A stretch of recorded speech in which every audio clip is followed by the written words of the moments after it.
Estamos considerando, apreciados hermanos, el libro de Deuteronomio en el Antiguo Testamento en nuestro estudio bíblico, donde analizamos el segundo discurso de Moisés al pueblo de Israel en las orillas del río Jordán antes de que Israel pasase a la posesión de la tierra de promisión. Y hemos aprendido algunas cosas. Hemos aprendido cómo Dios ha dado a su pueblo un pacto de obras dentro del cual el pueblo de Israel se comprometía a hacer todo lo que Dios había hablado. Sin embargo, sabemos que todo eso dependía de la competencia humana para el cumplimiento de sus términos. Y solo este hecho nos basta para poder explicarnos el total fracaso de aquella empresa. Aunque consideremos la moralidad de la ley, por un lado, como una aplicación permanente y universal, pero si la mirásemos la ley dada por Dios al pueblo de Israel como un fundamento para nuestra relación con Dios, la verdad que pisamos un terreno totalmente diferente. Por lo tanto, nadie por medio de la ley puede alcanzar la justificación delante de Dios y por ende la vida.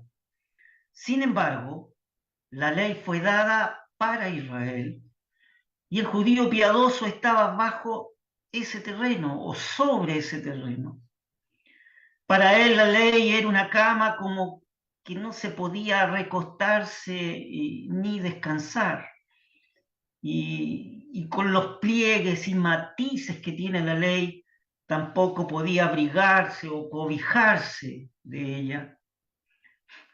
Dentro de la mayordomía divina, el judío estaba bajo la ley, el israelita estaba bajo la ley.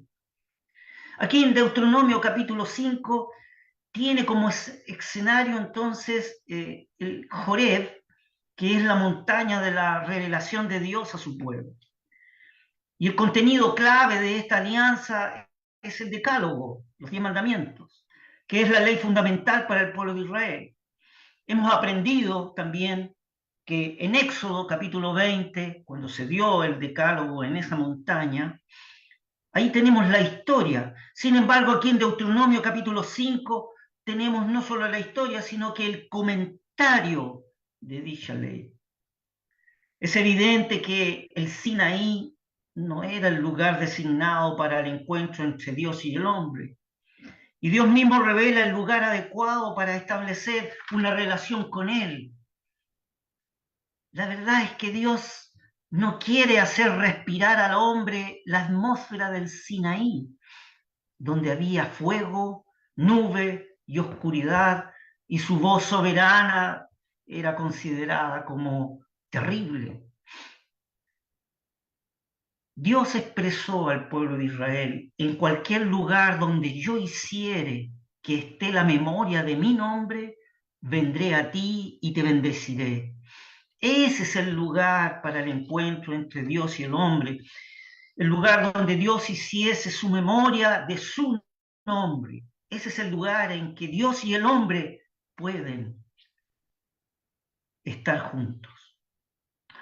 Aprendimos además que el Sabbat era el día de reposo, el cual descansa enteramente sobre la autoridad divina. La verdad que el Sabbat era designado como un precioso vínculo entre Dios y Israel. Era un sello, era el sello de su pacto para con ellos. Y la verdad que el Sabbat se convirtió y es un poderoso elemento de prueba de su afecto y de su amor. El Sabbat era en gran medida el parámetro del estado moral que Israel tendría que tener con respecto a Dios. Ese día tan especial manifiesta una importancia e interés que tenía en la mente de Dios para su pueblo de Israel.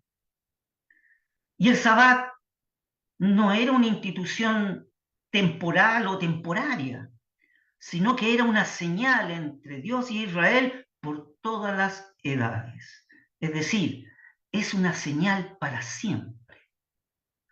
Sin embargo, y reconocemos que la relación de Israel con Yahvé, con Dios, no solo fue un fracaso, sino que además ellos no comprendieron ni apreciaron todos estos signos del amor de Dios. el estado moral del pueblo y los sentimientos del corazón con respecto hacia Dios, hacia Yahvé, estaban muy lejos del anhelo divino. Fíjese que a través de los tiempos, aún en los días del Señor, no podían comprender que la legalidad podía ser anulada ante la gracia divina, la cual remedia todas las necesidades humanas. De hecho, Israel habían hecho un pacto con Dios, pero al final se transformó ese día de reposo, ese día de Sabbat, que era un parámetro moral de la relación entre Dios y su pueblo, se había transformado en un Sabbat de vacía formalidad, una ordenanza sin valor y sin ningún poder divino, convirtiéndola en una deforme anomalía, la cual era aborrecible para Dios y del todo incomprensible con la condición o incompatible con la condición humana. Hemos considerado también en nuestros estudios que el gentil no estaba bajo el terreno de la ley. El no judío jamás ha sido colocado bajo el terreno de la ley. La verdad que el gentil tiene un bendito mensaje glorioso. La justificación para con Dios por medio de la fe que es en Cristo Jesús. Y tiene un lugar donde Dios desea un encuentro con Él. Ese es el lugar de su nombre. Y este lugar está en la iglesia del día de hoy, que se reúne en el nombre del Señor Jesús conforme a su promesa, la cual la Escritura no sin razón expresa, porque donde están dos o tres congregados en mi nombre, allí estoy en medio de ellos. Fíjese que el Señor Jesús, lo considerábamos en su oportunidad, pasó el Sabbat en la tumba. Y aquí vemos la completa abrogación del antiguo régimen. Y Él resucitó el primer día de la semana. El Sabbat es el día de reposo para Israel y fue el séptimo día. Sin embargo, el primer día de la semana es el comienzo de un nuevo orden de cosas, de las cuales la cruz es el cimiento verdadero. Y está en contraste con todas las estériles y secas formas de la religiosidad y de la ley establecida, o lo que establecía la ley. La verdad, apreciados hermanos, que la vida cristiana del día de hoy no consiste en las observancias de reglas, mandamientos y tradiciones humanas, sino como el Señor mismo expresó: yo he venido para que tengan vida y esta en abundancia.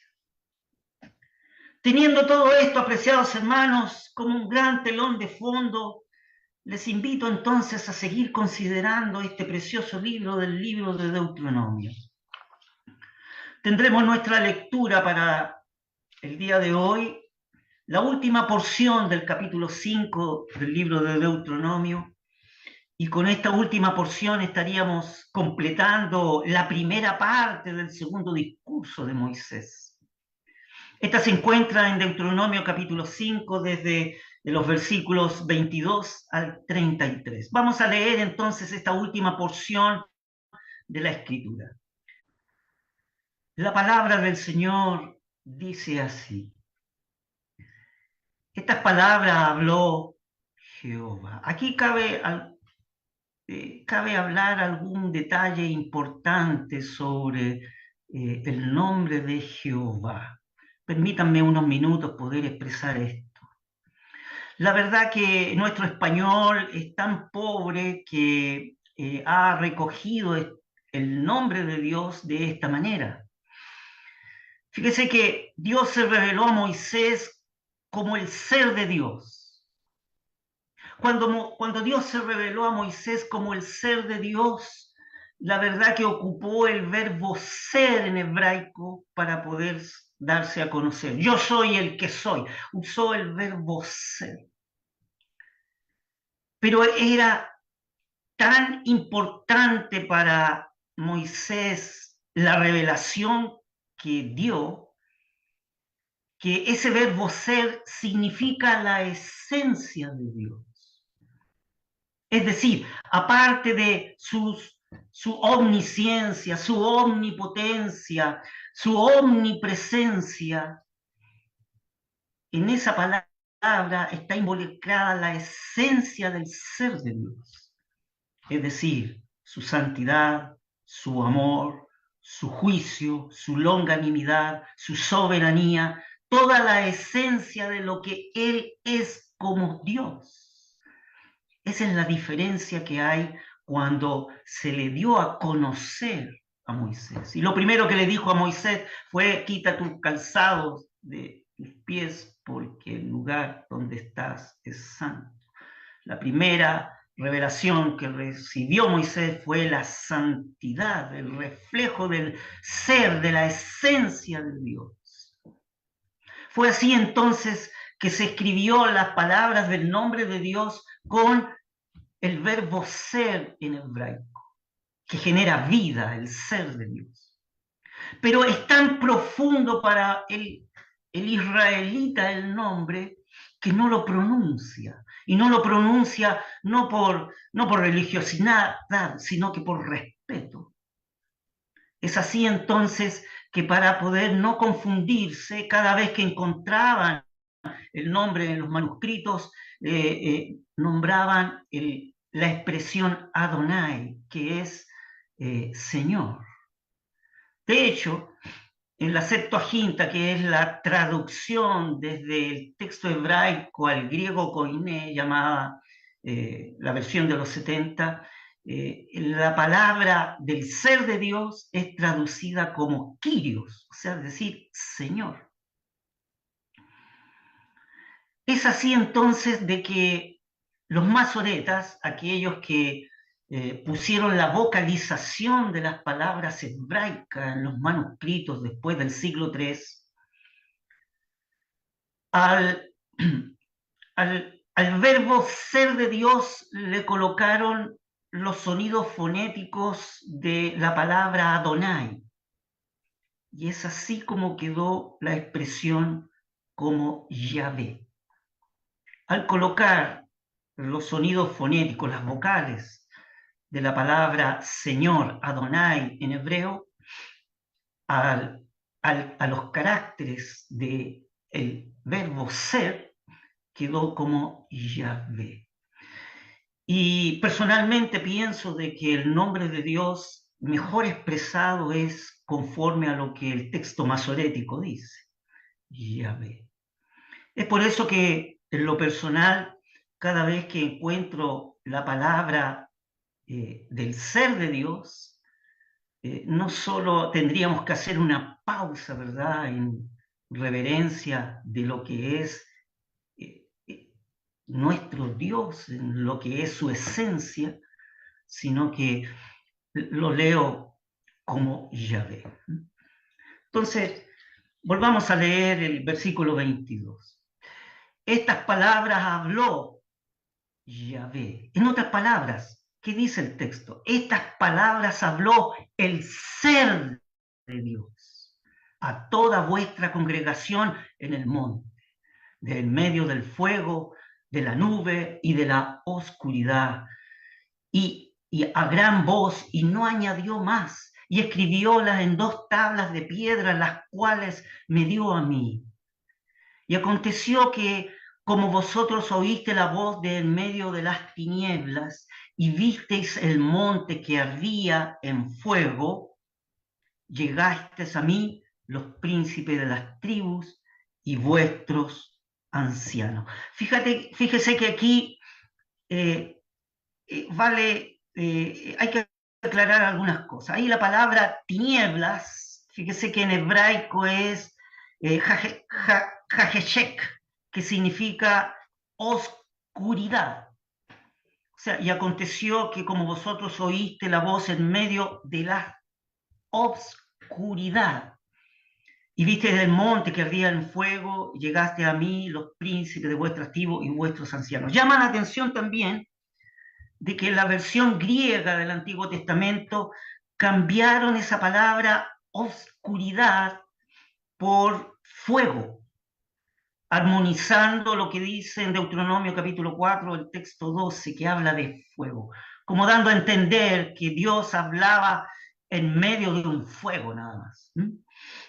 Acá hay una aclaración más o menos de las distintas traducciones del hebreo al griego.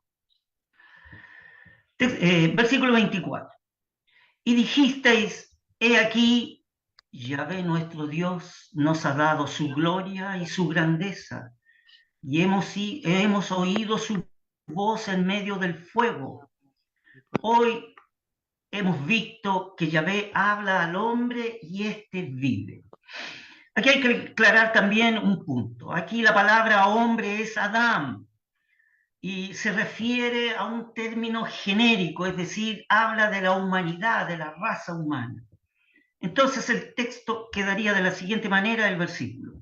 Y dijiste, he aquí, el ser de Dios, que es nuestro Dios, nos ha mostrado su gloria y su grandeza, y hemos oído su voz de en medio del fuego. Hoy hemos visto que el ser de Dios habla a la humanidad, a la raza humana, a eso se refiere. Y esta raza humana, cuando escucha la voz de Dios, vive. Ahora pues, ¿por qué moriremos? ¿Que este gran fuego nos consumirá? Si tornáremos a oír la voz de Yahvé nuestro Dios, ¿moriremos? Porque, ¿qué es toda carne para que oiga la voz de Dios viviente que habla de en medio del fuego como nosotros la oímos y viva? Aquí cabe aclarar la palabra carne. Fíjese que aquí la palabra carne es basar y se refiere al cuerpo de la persona, es decir, el hombre encarnado. A eso se refiere. Y, y tiene y designa el concepto corporal y efímero que es el hombre. En otras palabras, se da a entender como un ser de carne, un ser mortal, alguien que es efímero, que muere, que no es eterno. ¿Por qué? Que es todo ser de carne o efímero o mortal o todo ser que muere, que oiga la voz de Dios viviente que habla en medio del fuego como nosotros la oímos y viva, ese es el contraste. Oyeron la voz de Dios desde el fuego y vivieron, siendo mortales. Llega tú y oye las cosas que dijere Yahvé nuestro Dios, y tú nos dirás todo lo que Yahvé nuestro Dios nos dijere, y nosotros oiremos y haremos. Y oyó el ser de Dios la voz de vuestras palabras cuando me hablabais, y díjome, el ser de Dios, he oído la voz de las palabras de este pueblo que ellos te han hablado. Bien está todo lo que han dicho. ¿Quién diera que tuviese tal corazón, que me temiese y que guardasen todos los días mis mandamientos, para que a ellos y a sus hijos les fuere bien para siempre? Aquí cabe destacar algo importante, apreciados hermanos. Fíjese que en el Pentateuco samaritano, el cual ellos han tergiversado las escrituras, pues ellos dicen que en el monte Gerizim es el lugar santo donde se recibió la ley, no en el monte Sinaí. Entonces, estos textos, el versículo 28 y 29, estos dos textos, lo han añadido después de Éxodo 20, en el texto 21 añadieron estos dos textos, estos dos versículos, en el Pentateuco, para poder ellos tener una base en la cual decir de que en el monte Gerizim se recibió la ley propiamente tal y no en el monte Sinaí allá en el Joreb, donde el pueblo de Israel recibió la ley.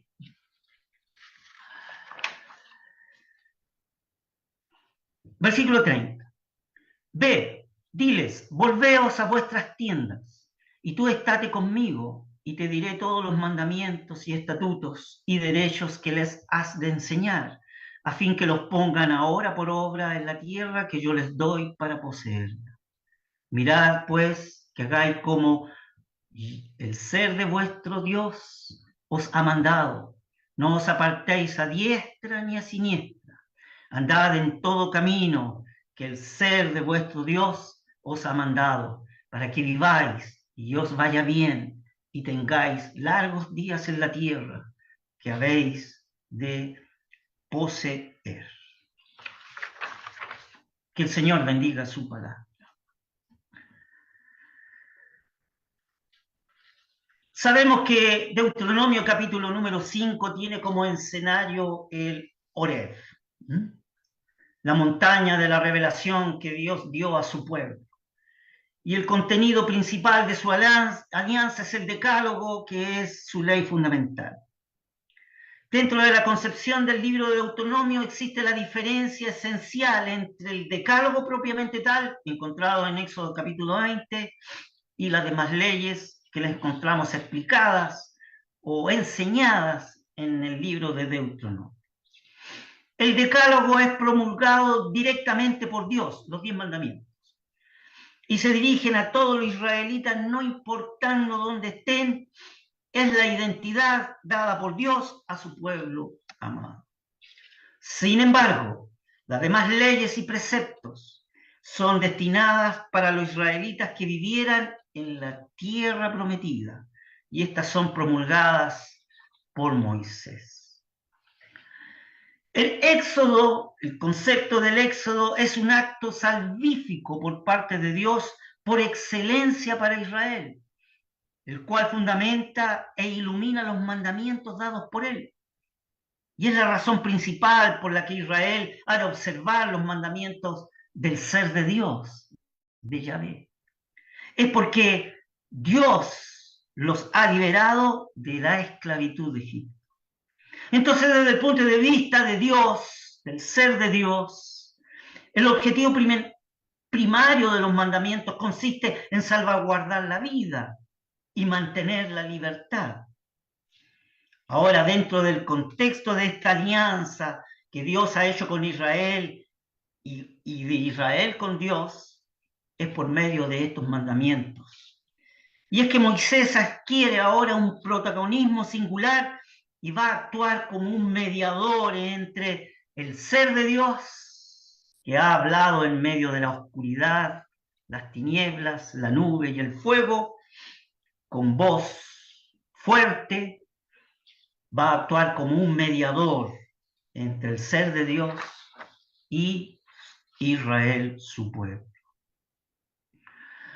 Además de legitimar la mediación de Moisés, esta porción que hemos considerado, que hemos leído, se fundamenta en la autoridad y en la ley deuteronómica, como se llama.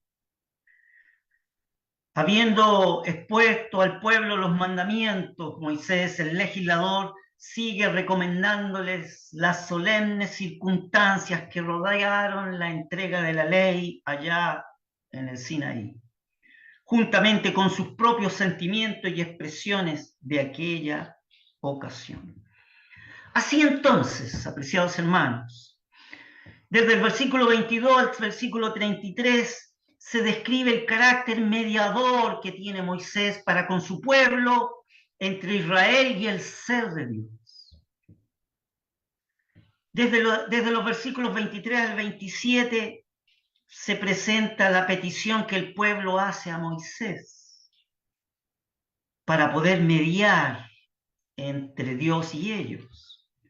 Y así la asamblea mencionada allí en el versículo 22, cuando dice vosotros, queda desplegada ahora una comunidad jerarquizada. Ese vosotros se refiere a jefes, ancianos y al pueblo en general. Fíjese que en el versículo 24 aquí se conjugan algunos verbos bien interesantes. Leíamos el texto 24, dijeron, y si dijereis, he aquí el ser de nuestro Dios nos ha mostrado su gloria, su grandeza, y hemos oído su voz en medio del fuego, y hoy hemos visto que el ser de Dios habla al hombre, verbos como el ver, el ra'á en hebraico, sustantivos gloria, que es el kevodó, y vida, que es el hayá. La asamblea ve que el ser de Dios puede hablar al hombre sin que éste muera, pero el libro de Deuteronomio expresa que la experiencia allí en Joreb es un acontecimiento primordial. Aquí es donde se configura la existencia de Israel, el por qué Israel será un pueblo escogido por Dios. Su pacto es un pacto de obra por medio de la ley. Su día será el séptimo, el sábado. Los textos o los versículos, texto y versículos son equivalentes. Desde el 25 al 26 nos hablan de la prudencia del pueblo ante los acontecimientos que han escuchado. Y la verdad que el pueblo de Israel opta por no arriesgarse demasiado. Es decir, el sentido de los textos sería algo como que el pueblo reconoce que ha salido vivo de la experiencia que tuvo allí en el Sinaí. Pero, hay un gran pero. Hay temor por parte del pueblo de Israel. Pero no es un temor que se entienda como un temor reverente. No, es miedo. Es un miedo terrorífico, es pavor lo que tiene el pueblo de Israel al haber recibido de esa manera los mandamientos de Dios. Y prefieren no exponerse demasiado, no sea que mueran. Salieron vivos de la experiencia, pero no vaya a ser que mueran, ya que la condición corpórea de la realidad externa, carnal del hombre, es mortal y efímera. Y tienen terror, tienen pavor. Ante esta situación, entonces, en el versículo 27, el pueblo opta porque Moisés sea el mediador. En el texto 28, la actitud del pueblo es valorizada positivamente por Dios. Pero quisiera que comentásemos, apreciados hermanos, en el texto 29 está el principal principio del libro de Deuteronomio y brilla con un fulgor nada común. ¿Quién diera que tuviese tal corazón que me temiesen y guardasen todos los días mis mandamientos, para que a ellos y a sus hijos les fuese bien para siempre? Este fulgor está incorporado en aquellas conmovedoras y poderosas palabras que forman el verdadero núcleo de este espléndido texto. ¿Quién diera que tuviesen tal corazón, que temiesen y guardasen todos los días todos mis mandamientos, para que a ellos y a sus hijos les fuese bien para siempre? Un texto a subrayar. Preciosas palabras. Ellas nos exponen de un modo más bendito el secreto manantial de aquella vida que nosotros como cristianos, como hijos de Dios, somos llamados a vivir día tras día. La vida de simple, implícita y completa obediencia, esto es, la de un corazón que teme, es decir, que tiene un temor reverente al Señor, que teme no con un espíritu servil, sino con un amor profundo, verdadero y adorador, que el Santo Espíritu derrama en nuestros corazones. Esto es lo que agrada el corazón de nuestro amoroso Padre. Sus palabras son: hijo mío, dame tu corazón.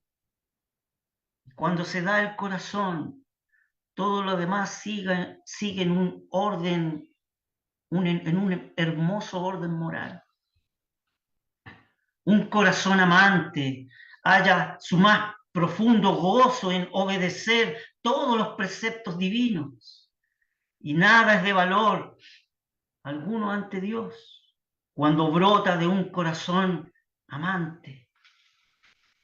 El corazón es la fuente de todo lo que se manifiesta en la vida. De aquí, cuando es gobernado por el amor de Dios, hay una amorosa respuesta a sus preceptos, a sus estatutos, a sus dichos. Amamos sus preceptos porque le amamos a Él. Toda palabra suya es preciosa al corazón que ama. Todo precepto, todo estatuto, todo juicio. En otras palabras, toda la totalidad de las palabras es amada y reverenciada y obedecida porque su nombre y su autoridad van unidas a ella. Fíjese, apreciados hermanos, que el Salmo 119 encontramos ejemplos hermosos de las palabras citadas aquí en el texto 29. ¿Quién diera que tuviesen tal corazón?, expresa Dios al mirar a su pueblo de Israel. ¿Quién diera que tuviesen tal corazón que me temiesen? Se refiere a un temor reverente. Y guardasen todos los días mis mandamientos, mis preceptos, mis estatutos, mis juicios.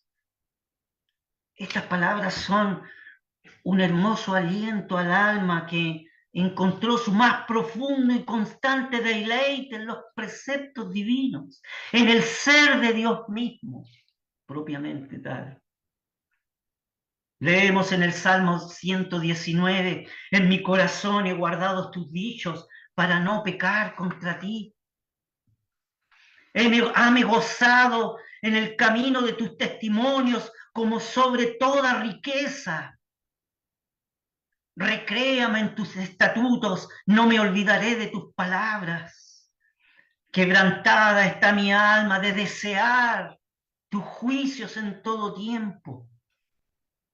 Leemos también otra expresión: tus testimonios son mis deleites y mis consejos, o mis consejeros. Cánticos me fueron tus estatutos en la mansión de mis peregrinaciones. Gozóme yo en tu palabra como quien haya muchos despojos. Estas palabras inspiradas por el divino autor fortalecen el corazón, refrescan un ánimo pronto.